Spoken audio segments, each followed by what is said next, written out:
માનવ કેન્દ્ર સ્કૂલ ખાતે વિદ્યાર્થીઓને ફાયર સલામતી રેસ્ક્યુ તાલીમ અપાઈ।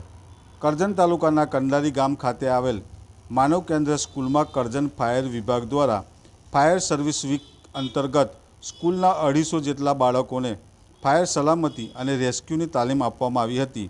આગના બનાવ સમયે કયા કયા પગલાં ધ્યાનમાં લેવામાં આવે છે એના વિશે ફાયર ઓફિસર દ્વારા વિદ્યાર્થીઓને સમજ આપવામાં આવી હતી। ખૂબ ઉત્સાહથી વિદ્યાર્થીઓએ તાલીમમાં ભાગ લઈ પ્રોત્સાહિત થયા હતા।